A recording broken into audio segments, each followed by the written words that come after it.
انسان کی پیدائش سے پہلے کائنات میں فرشتے بھی موجود تھے اور جنات بھی موجود تھے جو اللہ رب العزت کی عبادت اور بندگی میں مشغول تھے۔ اللہ کا نام انسانوں سے زیادہ لے رہے تھے۔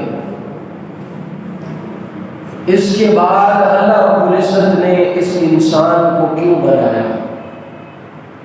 اللہ کا تو کام ہو رہا تھا، فرشتے بھی اللہ کا نام لے رہے تھے، جنات بھی اللہ کا نام لے رہے تھے اور بڑی کثرت سے لے رہے تھے۔ پھر اللہ رب العزت نے اس انسان کی پیدائش کیوں کی؟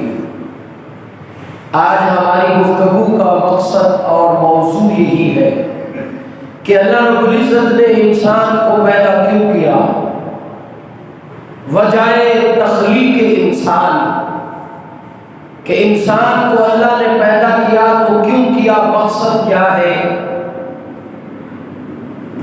اپنی گفتگو کی طرف جانے سے پہلے ایک تمہیدی بات سمجھانے کے لیے عرض کرتا چلو، یاد رکھیں انسان کا مجموعہ دو چیزوں سے ہے، ایک جسم ایک روح۔ ان دونوں سے مل کے انسان مرکب ہوا، انسان بنا۔ جسم کو اللہ رب العزت نے پیدا کیا مٹی سے،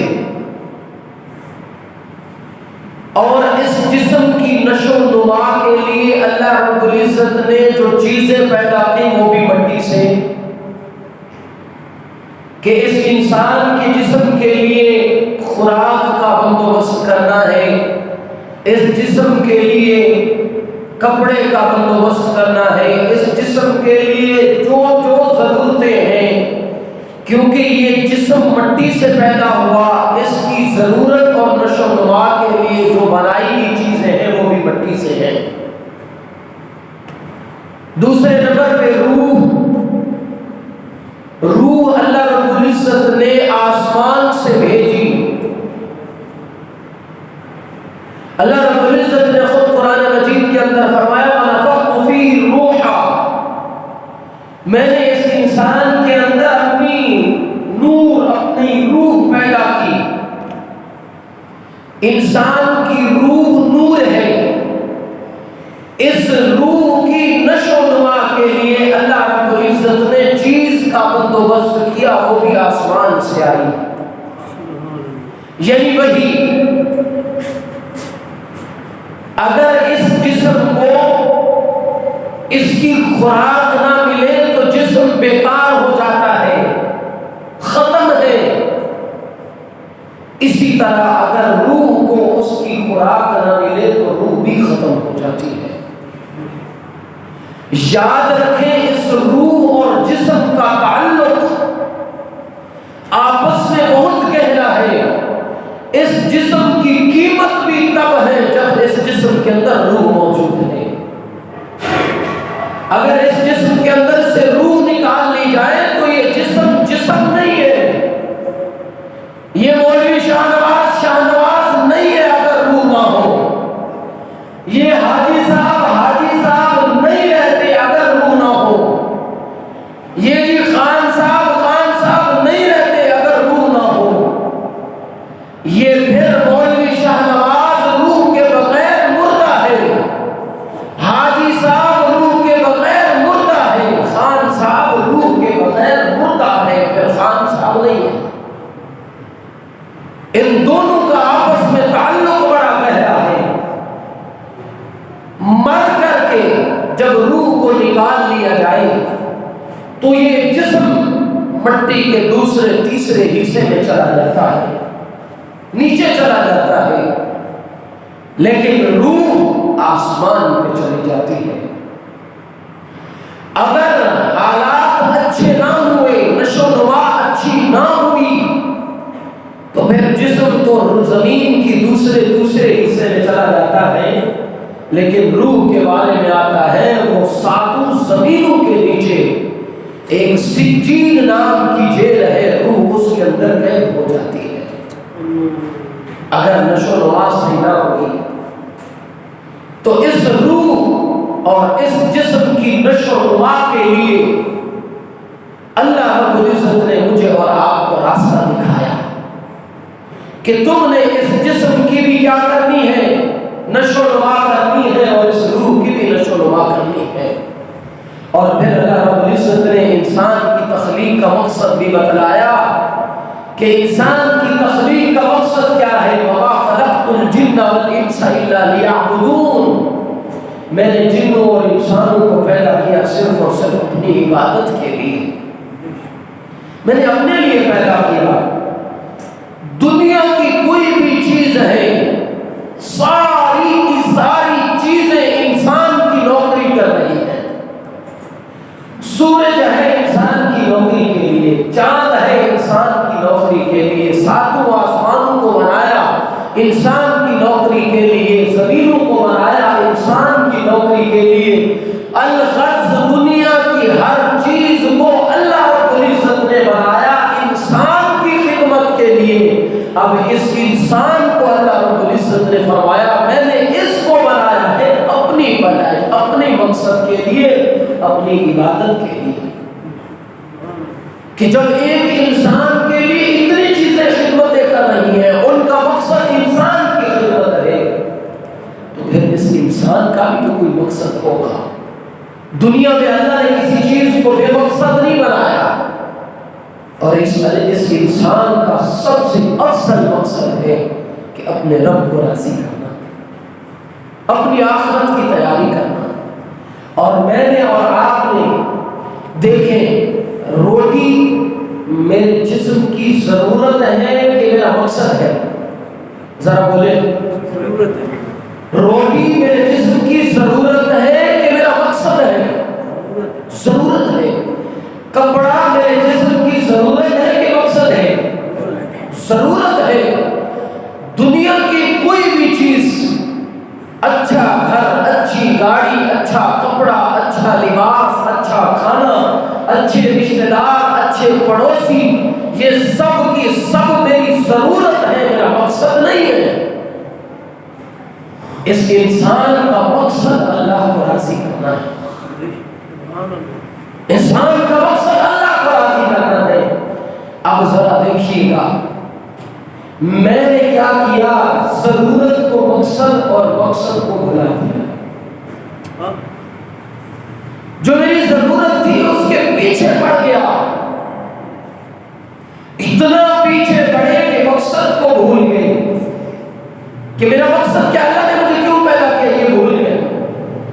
میری کوشش ہے ہر انسان کی اتنی دوڑ لگی ہوئی ہے صبح سے لے کے شام تک، مجھے کپڑا اچھا ہونا چاہیے، میری گاڑی اچھی ہونی چاہیے، میرا گھر اچھا ہونا چاہیے، میرے رشتہ دار اچھے ہونے چاہیے، معاشرے میں میرا نام ہونا چاہیے۔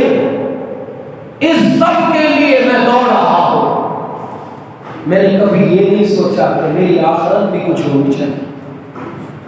کبھی سوچا ہے ہم نے؟ دیکھیں، زندگی کے دو رخ ہیں، ایک رخ سے ہم واقف ہیں، اگر دوسرے رخ کو ہم نے پہچاننا ہے تو ہمیں ایک بات پر عمل کرنا ہوگا۔ زندگی کا ایک مقصد تو کیا ہے کہ یہی جو آپ کو بتایا، دنیا اچھی ہو، میرا گھر اچھا ہو، میرا مکان اچھا ہو، اس کے پیچھے میں دوڑ رہا ہوں، دوڑ لگی ہوئی ہے، سب کچھ ہو رہا ہے کہ میرا یہ اچھا ہو جائے، وہ اچھا ہو جائے۔ اگر زندگی کے دوسرے رخ کو پہچاننا ہے تو آج میں اور آپ ذرا چلیں اور قبرستان میں جا کر کے بیٹھیں اور وہاں بیٹھ کر کے اکیلے میں قبر والوں سے یہ سوال کریں، قبر والوں ذرا یہ بتاؤ یہاں سارے امیر آ رہے ہیں یا سارے غریب آ رہے ہیں؟ اے قبر والوں یہ بتاؤ کہ کیا یہاں سارے غریب آ رہے ہیں؟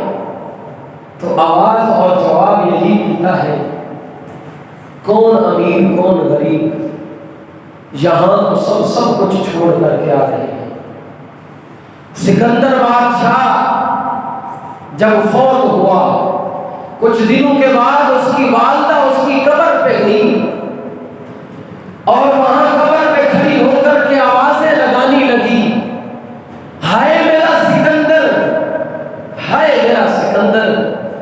تو ساتھ میں قبر کھانے والے ایک بابا جی نے آواز لگائی، ماں جی کون سکندر؟ تم کس سکندر کی بات کر رہی ہو؟ یہاں تو سارے سکندر آئے ہوئے ہیں، تم کس سکندر کی بات کر رہی ہو؟ یہاں تو سب سکندر آئے پڑے ہیں۔ تختیاں پڑھ کے دیکھیں، بڑے سے بڑے چودھری لین لاٹ آج قبروں کے نشان بھی مٹ گئے، اور میں نے اور آپ نے مقصد کیا بنا لیا؟ یہ سوچ لیا، یہ دیوار میں بٹھا لیا، کامیاب وہ ہے جس کے پاس دولت زیادہ ہے، کامیاب وہ ہے جس کے پاس گاڑی اچھی ہے، کامیاب وہ ہے جس کے پاس گھر اچھا ہے، وہ بندہ کامیاب ہے۔ خدا کی قسم اگر کامیابی دولت میں ہوتی تو پھر قارون سے بڑا کوئی کامیاب نہیں تھا، جس کی دولت کی کنجیاں اٹھانے کے لیے، چابیاں اٹھانے کے لیے اونٹوں کی ایک جماعت متعین تھی، جماعت متعین تھی کہ اس جماعت کے اوپر، اس گروہ کے اوپر، اونٹوں کے گروہ کے اوپر صرف چابیاں لادی جاتی تھی۔ تو بتائیں خزانے کتنے ہوں گے؟ اگر کامیابی دولت میں تھی تو پھر نمرود بہت، قارون بہت بڑا دولت مند تھا۔ اگر کامیابی حکومت میں ہے تو پھر حکومت میں نمرود اور فرعون سے بڑا کوئی حکومت والا نہیں گزرا کہ اتنے بڑے دعوے کیے، انا ربکم الاعلی، میں ہی بڑا رب ہوں، اس سے بڑی کس کی حکومت ہوگی؟ کامیابی میرے بھائیوں اس میں نہیں تھی۔ کامیابی ہوتی تو پھر یہ لوگ کامیاب ہو چکے ہوتے، کامیابی اس میں نہیں تھی۔ کامیابی اللہ کو راضی کرنے میں ہے۔ اللہ کو راضی کرنے والا ابو ذر غفاری کا اگر کچھ بھی نہیں تھا، اللہ راضی تھا تو ابو ذر غفاری کامیاب ہو گیا کہ جھونپڑی بھی نہیں تھی۔ جب انتقال ہوا ابو ذر غفاری کا، انتقال ہوا اس اللہ کے نبی کے صحابی کا، تو اس وقت جسم پہ ڈالنے کے لیے کفن بھی نہیں تھا، لیکن کامیاب ایسا ہوا کہ رہتی دنیا تک اس کا نام و نشان ہوگا۔ کامیابی بلال نے لی، بے شک کچھ نہیں تھا، حسب نسب کا کوئی پتہ نہیں تھا، لیکن بلال نے اللہ اور اس کے رسول کو راضی کیا۔ بلال کا نام رہتی دنیا تک باقی رہے گا۔ بلال اگر کامیابی اس میں ہوتی دنیا میں تو یہ لوگ کامیاب ہوتے، اور اگر کامیابی اللہ کو راضی کرنے میں ہے تو پھر سلمان فارسی جو اپنا وطن، اپنا گھر، اپنے خاندان، کنبے، قبیلے کو چھوڑ کے محمد رسول اللہ کے قدموں میں آ کے بیٹھ گئے، سلمان فارسی کامیاب یہ بندہ ہو گیا جس نے اللہ اور اس کے رسول کو راضی کیا۔ میرے بھائیوں، دھن دولت میں کامیابی نہیں ہے، اور دھن دولت مال سے کوئی گلا بھی نہیں ہے۔ یہ نہیں ہے کہ انسان سب کچھ اللہ کی راہ میں لٹائے اور جو ہے نا بھوسے سے کپڑے پہن لے اور کہے کہ میں اللہ کو راضی کر رہا ہوں، یہ بھی نہیں کامیابی۔ کامیابی یہ ہے کہ جو اللہ نے مال دولت دیا اسی کے اندر اپنے رب کو راضی کر لے، اسی کے ساتھ ساتھ اللہ کو راضی کر لے۔ جن لوگوں کو اپنی قبر کی فکر تھی، اپنے رب کے ساتھ تعلق کی فکر تھی، ان کا حال کیا تھا؟ ایک مرتبہ حضرت عمر بیٹھے کسی کام میں مشغول تھے اپنے دور حکومت میں، حضرت علی آئے رات کے وقت، حضرت عمر نے اندر بلا کر کے فرمانے لگے علی کیا حال ہے؟ ٹھیک ہے؟ فرمایا جی۔ فرمانے لگے علی یہ بتائیں کیا کسی اپنے کام کے لیے ہے یا کوئی حکومت کا کام ہے؟ حضرت علی فرمانے لگے عمر گزر رہا تھا تو میں نے کہا اپنے دوست اور اپنے بھائی سے ملاقات کر لو، مجھے کوئی سلطنت کا کام نہیں ہے بلکہ میں حال چال پوچھنے کے لیے آیا ہوں۔ جب حضرت عمر نے یہ بات سنی تو وہ ساتھ جو چراغ جل رہا تھا حضرت عمر نے ہاتھ سے فوراً بجھایا، اس جھونپڑی میں اندھیرا ہو گیا۔ حضرت علی فرمانے لگے عمر یہ کیا کیا ہے؟ مہمان کے آنے پہ تو لوگ چراغ جلاتے ہیں، بجھاتے نہیں ہیں۔ حضرت عمر رو کر کے فرمانے لگے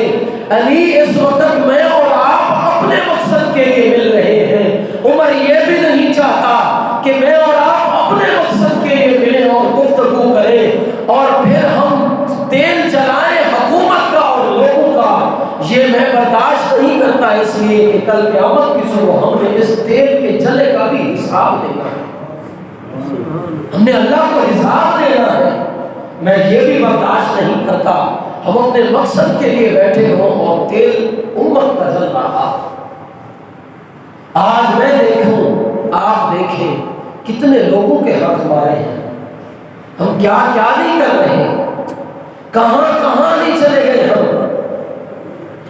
میرے بھائیوں، ہماری زندگی کا مقصد اچھا مکان نہیں ہے، ہماری زندگی کا مقصد اچھی گاڑی نہیں ہے، ہماری زندگی کا مقصد اچھے کپڑے نہیں ہے، ہماری زندگی کا مقصد گھر کے باہر تختی پہ چودھری صاحب لکھا ہو یہ نہیں ہے. مر جائیں گے، یاد رکھو مرنے کے بعد یہ تختی بھی مٹ جائے گی، تختی چینج ہو جائے گی، پتہ وہ چلے گا، کام وہ کام آئیں گے جو میں نے اور آپ نے یہاں اچھے کی. اندر جو لے کر کے جائیں گے، منو مٹی اوپر آ جائے گی، اندر جو لے کر کے جائیں گے وہی کام آئے گی. اب میں دیکھ لوں کیا میں اپنے مقصد کی کتنا غافل ہوں، مقصد سے کتنا دور ہوں. میں خود سوچے، ہم نے کبھی بیٹھ کے سوچا میرا مقصد تو اللہ کو راضی کرنا تھا، مجھے اللہ نے تو پیدا ہی اسی لیے کیا ہے. اور یاد رکھیں میں نے خطبے میں یہ آیت پڑھی ہے، اللہ رب العزت نے خود قرآن مجید میں فرمایا تلک الدار الآخرۃ نجعلها للذین لا یریدون علوا. جو لوگ دنیا کے مرتبے کے طالب ہیں، ہم نے ان کے لیے آخرت نہیں بنائی، آخرت میں ان کے لیے کوئی حصہ نہیں ہے، بس دنیا میں دے دیں گے کچھ اور پھر رخصت کر دیں گے، جاؤ پھر، آخرت میں کوئی حصہ نہیں ہے.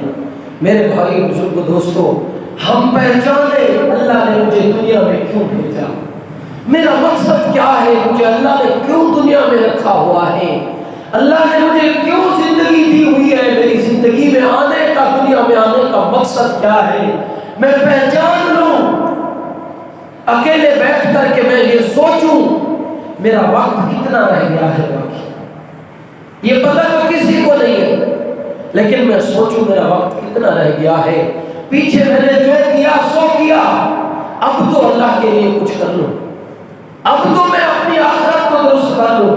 اور یاد رکھو جو لوگ اپنے رب کا دامن مضبوطی سے پکڑتے ہیں پھر اللہ ان کو کبھی بھی تنہا نہیں چھوڑتا. آج دیکھیں ہم پیٹ بھر کے کھاتے ہیں، ہم 50 100 150 بندہ بیٹھے 200، کبھی رات کو بھوکے سوئے ہیں، کبھی دن میں بھوکے رہے ہیں، پیٹ بھر کے کھا رہے ہیں، پھر بھی مقصد سے ہٹے ہوئے. اللہ سب کچھ دے رہے ہیں پھر بھی مقصد سے ہٹے ہوئے ہیں. خدا کی قسم حالت کیا تھی جن لوگوں نے دین کا کام کیا اور ہمارے تک دین پہنچایا، ان کی حالت کیا تھی. حضور مسجد نبی میں بیٹھے تھے، حضرت کعب نامی ایک صحابی آئے، فرمایا حضور چہرے کا رنگ تبدیل ہے، کیا بات ہے. حضور باہر نکلے مسجد نبوی سے، باہر دیکھا تو ایک موڑ پہ حضرت ابوبکر کھڑے ہیں. فرمایا ابوبکر کیوں کھڑے ہیں، کیا بات ہے. حضرت ابوبکر کے چہرے کا رنگ تبدیل، چلا نہیں جا رہا، لاچار اور لاغر ہے. حضرت ابوبکر کیا فرمانے لگے، آقا بڑے دنوں سے بھوک لگی ہے، کچھ کھایا نہیں، کچھ کھانے کو نہیں ہے. حالت یہ ہے کہ اب چلا نہیں جاتا، راستے میں کھڑا ہوں کہ شاید کوئی آئے اور کھانے کے لیے کچھ دے دے. کاش کہ میرا یہ جملہ ہمیں سمجھ آتا ہے. کبھی روڈ پہ کھڑے ہوئے ہیں کچھ مانگنے کے لیے کہ آج بھوک ہے، بتائیں کبھی کھڑے ہوئے ہیں. روڈ پہ نکلنے سے پہلے میرا اللہ ہمیں دے رہا ہے، گھر بیٹھے دین کا کام پھر نہیں